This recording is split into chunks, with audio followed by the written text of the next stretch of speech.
Good evening. Welcome to the PoliticIt podcast. We're grateful tonight to have Katy Hall. And Katy just won the Republican nomination for the House. Why don't you tell us a little bit about this race that actually was quite amazing from my standpoint? Thanks. Yeah, I was pretty excited about the outcome. I think I'm not a politician. I never really aspired to go into politics, to be honest. And my husband, after talking with my husband and being frustrated with some of the things that were going on, I just decided, nobody's stepping up. I'm going to step up and see what I can do. And so it was a long process. I worked really hard. I did the gathering signatures route, but my opponent did as well. So that was kind of an interesting thing. You didn't pay to gather signatures, nope, did you? I gathered all the signatures myself. I had one person that helped that we did pay, I think like $500 or something. But the rest were gathered by my husband and myself and some friends and family and neighbors that were really excited to see me running, and they helped gather signatures. But as I gathered signatures, honestly, that's where I got a lot of momentum and a lot of confidence in what I was wanting to do and the reasons that I was wanting to run in the first place. And it really helped me kind of solidify some of the things that I was like, I do believe this. I do believe in common sense conservatism, and the people in my neighborhood and area were feeling like that wasn't happening. And so that's kind of where it started. So one of the issues that bothered you a little bit was the bill to change the name of Dixie State, right? Yep. My husband and I actually met at Dixie College back then. And my husband's from St. George, and there is this kind of spirit of Dixie, they call it, that we were like, what's going on? Why are we changing the name of this when nobody in the community wants this? Like, it was kind of this, they felt really blindsided, and it happened so quickly. It felt like this thing that happened so quickly, that was pushed really quickly. And when we did some investigating, it's actually funny because some friends of mine and I, we have a workout group that we work out together, and when we would have our workouts, we would kind of talk politics and kind of these things. And I was like, did you guys see what's going on with Dixie State? And one of my friends was like, did you know that that's our representative that sponsored that bill? And as we looked it up, sure enough, it was our representative that sponsored the bill. And we're like, what is he thinking? This is not, I mean, it just seemed like such a political thing to change the name of the university that was kind of built by this town, by the city of St. George. And so we kind of, that was one of the big things that kind of pushed me into it. Yeah. That's really interesting because, when I first heard that and I knew you were running for that seat, I was thinking, I could see someone in St. George, right? Making that a real issue, but someone in Ogden, right. It seemed like that was something that wouldn't get people that excited in Ogden, right? But the people that I talked to, and honestly, as I would talk to people, I didn't go, hey, he'd sponsored this, and right. It was people who would ask, why are you running? And I would say, well, there's some things that our current representative, sponsored that I just don't feel are very conservative. And they'd say, like what? And I'd give them a couple of examples. Just there's a couple of big things that kind of pushed me. And granted, everybody's going to have something that they don't agree with. These just seemed like really big common sense kind of issues. Yeah. To where, is your base really conservative? Like, is your principles and philosophy really conservative?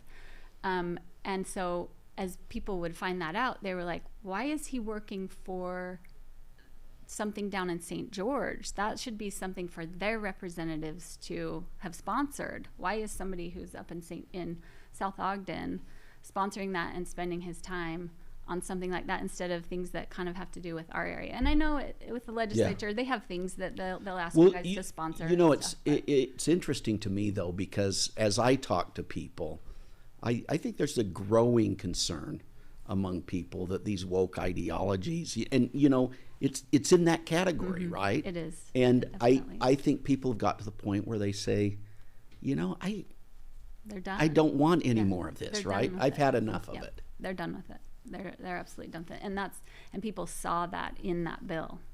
And that's the thing, that it kind of, and it wasn't just that, it was also just the fact that I had friends and neighbors that said that they actually wrote him and emailed him about that and heard nothing back. And so it was the kind of a lack of communication about a lot of issues as well. There just wasn't that communication. And as I talked to people, it was kind of, that was another huge thing, is that they just didn't feel a connection with their representative as really, being willing to communicate and having hard conversations, even if he didn't agree with what they were wanting, and I that's something I kind of pushed as part of my campaign, was communication. Like, I'll be there to have the hard conversations with people if we can have a civil conversation. Right. I'm not going to have conversations with people who are just out to call names and try to stop the actual conversation, but I'll have a conversation with you if you want to be civil. Yeah, I think that's an important thing. I think, a lot of times when I get constituent calls, I just try to listen. Yeah. Right. Yeah. And I've found that if a lot of times they just want to talk to someone. Yes. And I think that was the situation with the people from Dixie. I remember in the committee meeting, there were so many of them that were so frustrated. Yeah. They felt like they'd never been listened to. Yep. Right. And that was a bill that actually one year we passed the idea that the name change could happen. Right. And then we waited a whole session before we really, approved that. But so they had a whole year to talk to people. Yeah. And they tried. They really tried. But it was, they just, well, that's interesting. I noticed on social media that you just finished an Ironman competition. Yes. Tell me about that. I thought it made me tired just looking at the pictures, quite frankly. But it's something that I started doing triathlons maybe when I was like 34, I think, and I just did the short races. But as my kids have gotten older and I've had more time, I've been like, it's something that's a passion of mine. It gets me out of bed. If I sign up for a race, then I know I'm gonna get out and get on the bike and swim. For people that don't know, what did you have to do? So it's a 2.4 mile swim, and then and you start with that, and then you do a 112 mile bike. Oh my gosh. And then you do a marathon at the end, so 26.2 mile run.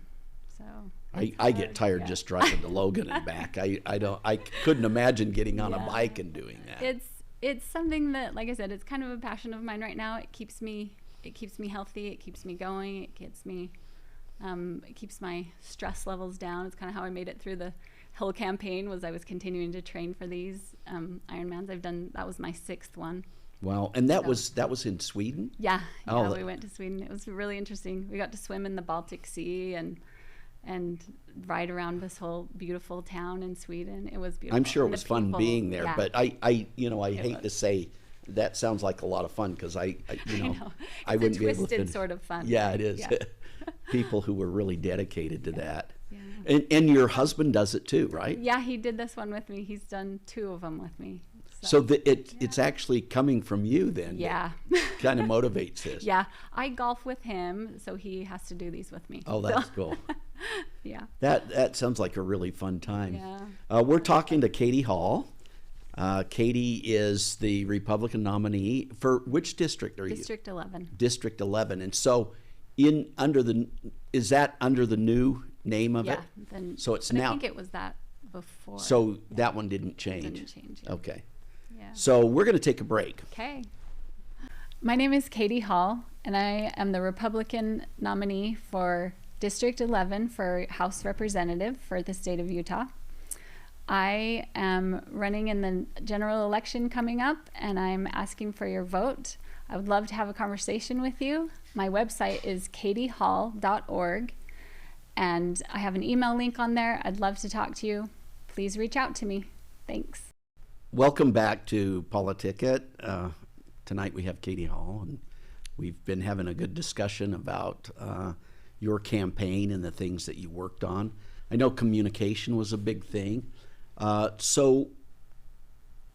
you were saying during the break that a lot of parents are concerned about what's going on in schools.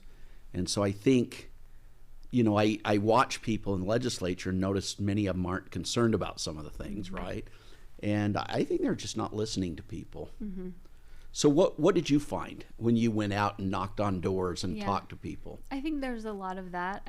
I found I had long conversations with a lot of parents at doorsteps who were very concerned of some of the SEL stuff that was going on, and just and a lot of people there's some that are concerned with CRT, and just feeling like they just want the teachers to get back to just educating. Let's do the academics, and let's let that kind of all that social stuff kind of take care of itself, and be geared more towards parents teaching that kind of a thing, right, instead of learning it from the institution or from public education.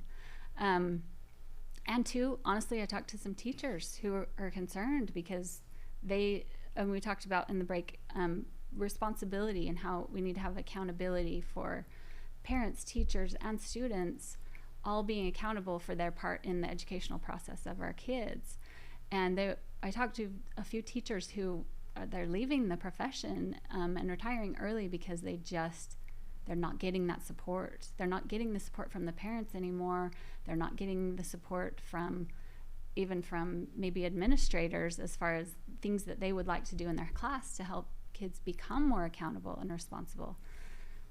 When I was a kid, I failed Algebra 2 when I was in high school. In my 9th grade year, I had to take summer school. I took a summer school class, got an A+ when I realized, I can't just get away with, not doing the work, And I was smart enough to do it, just I wasn't being held accountable, or I wasn't holding myself accountable. And then when I had consequences for my actions, then I had to learn that. And I learned that, I got to put in the work if I want to get it done. And I've even we have a educator in our area that works on curriculum, and she said that she tried to talk to legislators. They tried to sit down with parents, educators, and legislators, and she said they felt ignored by the legislature. Like, they want to have these conversations, and they want to figure out what to do, and they want to sit down at the table with parents, students, educators, and legislators to find out solutions that will help. Right. And we've got to make the time for that. We've got to make the time and the conversation, have the conversations. I know last year in the legislature, I ran several parents' rights bills. Mm-hmm. And the union and the school board association, I think they were fairly successful in turning that around and basically saying that I was anti-teacher because of wanting to do that. Yeah. And I always saw it as being pro-teacher, right, giving them support, right? And so I think we do have to have a a sit-down talk with parents and with teachers, realizing that building better communication between the teachers and the parents is what we really need. Right. We need to get back to that. Yes, and we need to be there. The whole point of education is for the kids. So let's find out what we can do that will best help the kids be successful adults and go on to be, get through school and be successful, functional adults in the adult world. Well, I see a real problem in us. There's a lot of people in the education system that really want to put some of their philosophies in the classrooms, right? And there's an orchestrated effort across the country for that. And I think somehow we need to get away from that. Yeah. And maybe that's just getting back to basics. Yeah. And right? When we have students that can't read at the 3rd grade level, when we have students that can't do basic computations, if we just got back to reading and writing and arithmetic, right? It kind of sounds simple, but that's kind of we should be spending more time with those basic things, right? we're falling behind. I think America's falling behind. Yeah, kids that can't read can't even be auto mechanics today, Yeah. right? Yeah. And so, yeah, I think that would be nice if we could do that. So what would you do in the legislature along those lines? How do you think you could, have you thought about some of the things? I haven't thought necessarily about like bills per se in particular, but I think just starting the process kind of now, you know, like trying to sit down with teachers and parents now before you come to the session, so that there's not these bills that feel anti-teacher or feel anti-parent. That's something that's collaborative. Why can't we start working on some of those things together? Yeah. I don't know. Yeah, that seems easy. It seems easy, but it's there's always hard. all these other forces that get in the way. And it's true. It does feel like there's just a lot of politicking that gets in the way of that. And I don't know the answer to that. I really don't. I don't know how you kind of try to call time out for a minute. Call time right? out for exactly like hey, let's get back to what the focus is. There's so much money that comes from education PACs and groups that push and influence, that's maybe not for the betterment of what they're actually were built to accomplish, right? Yeah. Well, and I think the COVID thing, you know, that really caused a big problem with accountability on the part of students, yes, right? It totally It frustrated parents because they didn't know what to do. Right. It frustrated teachers because they were put in a bad situation. Yes. And so, but I think one thing that occurred, at least I've heard this, is that there were things being taught in the classroom that the parents didn't Yep. like very well. And that's why I think we're seeing a lot of what we're seeing now, is that they saw that, they saw things like that happening, and they're like, wait, nope, time out. I don't want that. And I don't think all teachers do it. I think there's some really great teachers out Right. there. I think there's just a few that just keep trying to push the envelope. Right. And it didn't used to happen. I had a great history teacher when I was in high school that I didn't know what her politics were at all. Yeah. She taught U.S. history. It was Don't great. I learned don't so you much. think that's the way it really That's should the way be? it should be. Kids shouldn't be able to figure out. It should be that way. Yeah. Yeah. You know, listening to politicians, you can tell where Yeah, they're you coming can from a tell lot of when time. politicians, that's different, but you know. Yeah. But you're right. You know, there ought to be an effort to just talk about those things. You know, And let the kids make their own minds up. Yeah. Give them the facts. Give them what's, give them the I truth, really give them- hate the movement that's happened since the 60s, really, to Mm-hmm. look at our founders of our country and just pick them apart and make them to be these evil people, when the reality of it is we live in the greatest country on the face of the earth, right? Because of what they did. Because of their sacrifices and the things they did. Were they perfect? Absolutely not. Nobody's perfect. Right. And they weren't either. But we also didn't live in those times. We didn't live in times where communication took days to get to Washington, or days to whatever. And we look at it through our lens of instant Right. everything, right? Instant knowledge. And I'll just look it up on the internet. There's, we didn't live back then, so I don't understand how we can judge them so harshly sometimes. Well, I like to say that Jefferson penned the words, "All men are created equal," and then 7 years later, Abraham Lincoln made us a more perfect union. Yeah. Yeah. He solved the problem that they Yeah. couldn't solve, They couldn't right? solve. Yeah, But right. if you read Jefferson, you realize this was a very thoughtful man, Mm-hmm. right? And I think they all were. I'm not painting them as saints or anything, but I think they were thoughtful people. You can Yeah. tell in our Constitution. You can tell in the words of the Declaration of Independence. All of it. Yeah. It's I don't know. It's kind of part of what drove me to run as well. Just there's not enough patriotism anymore too, it seems like. Yeah, or it's looked as some divisive thing, Right. that wants to build a race war. Right. No. And that's one of the problems I really have with the critical race theory and some of the stuff that's been implemented into SEL is that I really don't like this idea that we fight each other, because the Constitution, and you look at the Declaration of Independence, you go read the Federalist Papers to see what was going on then, and what you find is this was really an attempt to allow people to have their own religion and think their own way, and it basically was trying to unify people under the country, right?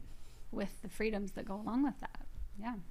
It's Alexis de Tocqueville, and he wrote a book called the Democracy in America, right?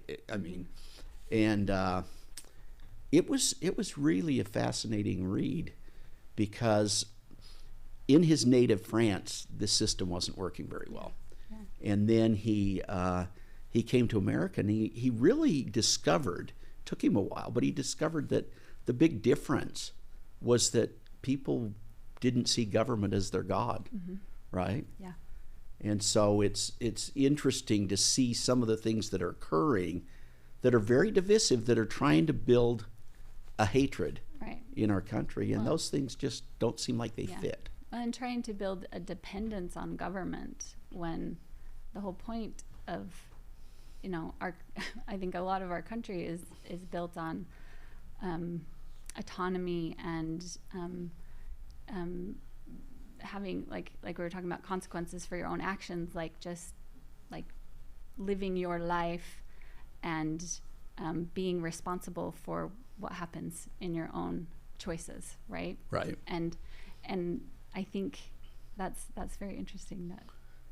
Accountability. I need to read that. Accountability. When you start talking about personal accountability. Personal accountability. And the other thing that I think is really missing is the whole idea of virtue. And we see a lot of virtue, but we see an attempt out there to really cause division and rifts among people. All in the name of politics, all in the name of getting votes, it seems like, and it just doesn't seem right.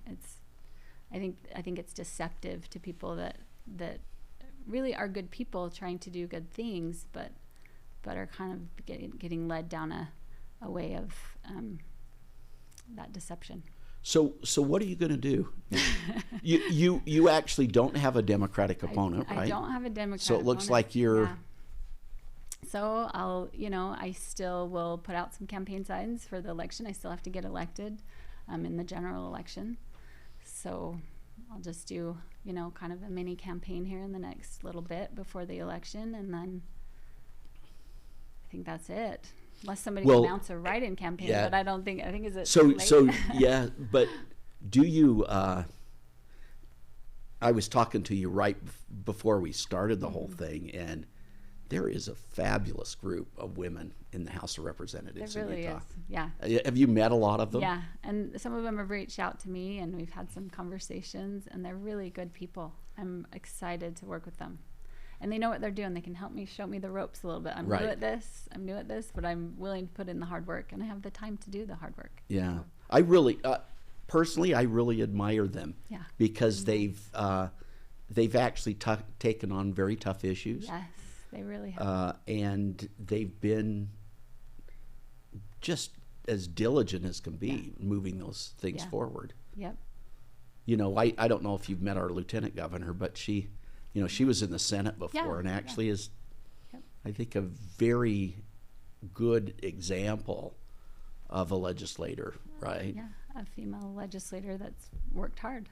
Yeah. That's cool that you're going to enter this class with, a lot of people that have built a great reputation. Yeah. And it is. I'm excited. I really am excited. So what are going to be the first things you try to tackle, you think?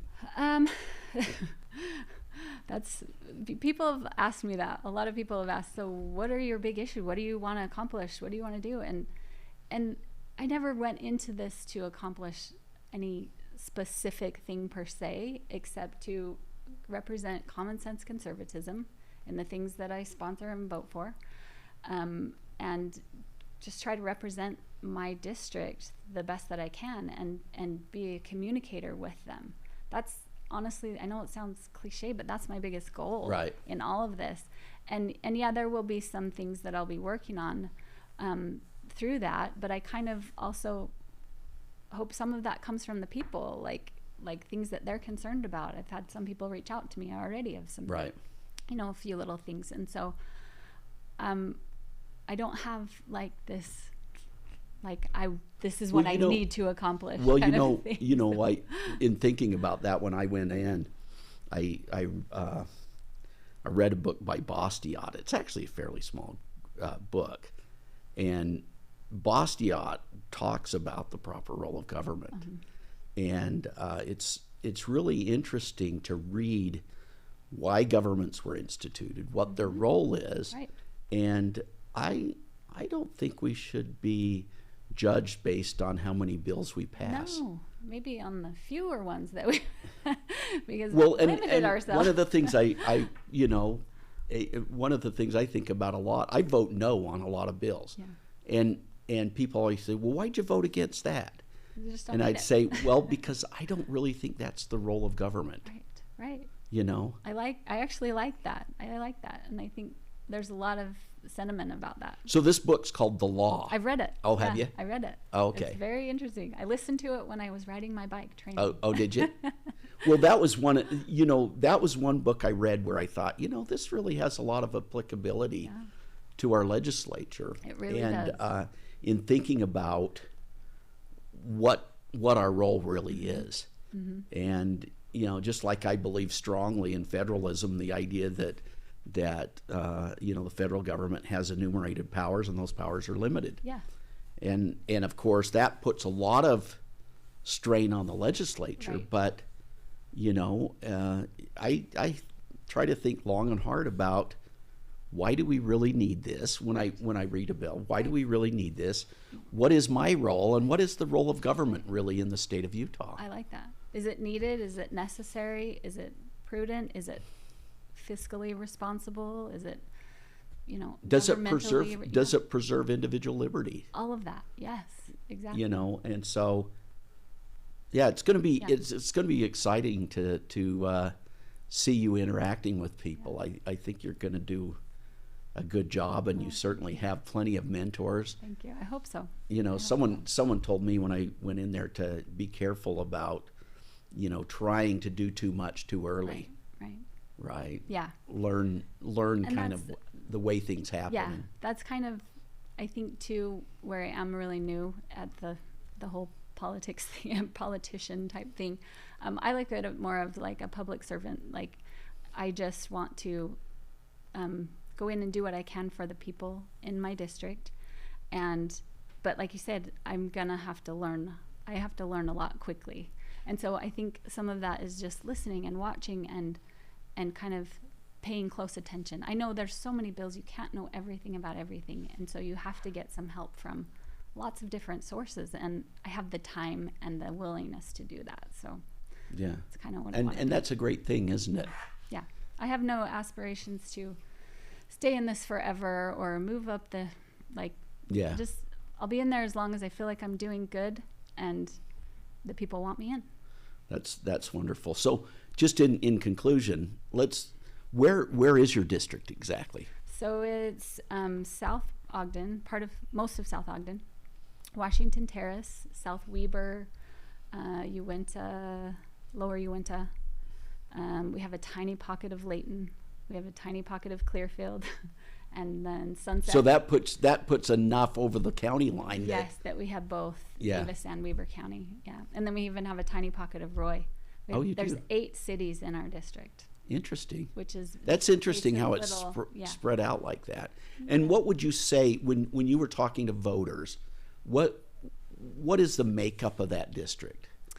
Are people fairly conservative, or? It seemed fairly conservative to me, and granted, I was talking to Republicans, so right.